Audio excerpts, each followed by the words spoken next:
ఆ మెలోడీకి ఎండ్ ఒకటి ఉంటుంది. సో ఎండ్ ఒక్కోసారి న్యాచురల్గా వదిలేస్తే నెక్స్ట్ సీన్కి డిజాల్వ్ అయ్యే స్కోప్ దొరుకుతుంది. At the same time of course jump scares లాంటివి ఉన్నప్పుడు డెఫినెట్లీ ఎండ్ చేయాలి. చేసి అవి ఆబ్వియస్గా చాలా ఇంపార్టెంట్ హారర్ మూవీస్ కాబట్టి.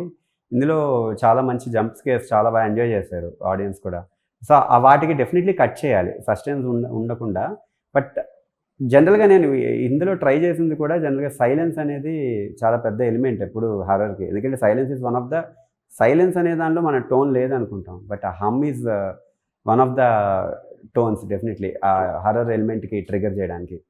సో ఆ హమ్ ఎలిమెంట్ కూడా క్రియేట్ చేస్తున్న చాలా అటెంప్ట్స్ వచ్చేసాయి.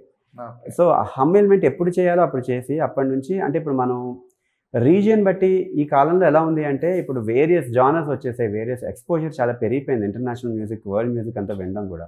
సో ఏమవుతుందంటే ఒక జానర్ స్పెసిఫిక్ జానర్ ఎక్కడో సపోజ్ ఒక ఎమాపియానో జానర్ సపోజ్ ఎక్కడో ఆఫ్రికన్ సబ్ జానర్ ఏదో ఒకటి బాగా ఇవాల్వ్ అవుతుంది. దాన్ని తీసుకొచ్చి మనం ఇక్కడ సౌత్ ఇండియన్ కలర్కి ఎలా ఇన్ఫ్యూజ్ చేయాలి, దానివల్ల ఏమవుతుందంటే ఇంకా మల్టిపుల్ సబ్ జానర్స్ వెతికే స్కోప్ ఉండొచ్చు, మేబీ అది బాగా అవేర్నెస్ తీసుకురాగలిగితే.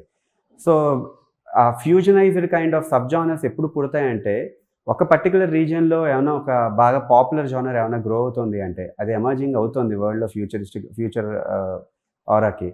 బట్ ఆ ఆరాని మనం వదిలేకుండా దాన్ని తీసుకొచ్చుకొని మనం సౌత్ ఇండియన్ కలర్కి ఎలా తీసుకురావాలని ఇష్టపడుతుంటాయి ఇప్పుడు. సో ఇప్పుడు ఇందులో ఉన్న ఆఫ్రికన్ ఎలిమెంట్ ఏదైతే ఉందో అట్లా ఇందులో కొన్ని ఎలిమెంట్స్ మేము కొన్ని జానర్స్ తీసుకొచ్చి నేను మా టీము ప్రాపర్గా దాన్ని ఇన్ఫ్యూజ్ చేయడానికి. అంటే అది ఆ మినిమలిస్టిక్ ఇక్కడ 3 రకాలు ఉంటాయి. ఒకటి సైలెన్స్, ఒకటి మినిమలిస్టిక్ ఎపిక్, ఇంకొకటి ఎపిక్. ఇప్పుడు మినిమలిస్టిక్ ఎపిక్ చాలా డ్యూన్ కానీ ఇవన్నీ మినిమలిస్టిక్ ఎపికే. ఓకే. సో ఇలాంటి kind of minimalistic epic genres ఇప్పుడు బాగా ఇవాల్వ్ అవుతున్నాయి. బట్ ఇక్కడ సౌత్ ఇండియన్ పర్కషన్స్ ఇక్కడ బాగా మనకి ఇండియన్ నేటివిటీకి కొంచెం పర్కషన్స్ ఎక్కువ బాగుంటాయి కాబట్టి దాన్ని ఇన్ఫ్యూజ్ ఎలా చేయాలి, ఆ హారిఫైడ్ ఇంపాక్ట్ క్రియేట్ ఎలా చేయాలి. సో అది ఎక్స్పెరిమెంటల్గా ట్రై చేసిన అటెంప్ట్. అండ్ జనాలు ఆడియన్స్ అందరూ చాలా పాజిటివ్గా రెస్పాన్సివ్గా ఉండడం వెరీ హ్యాపీ.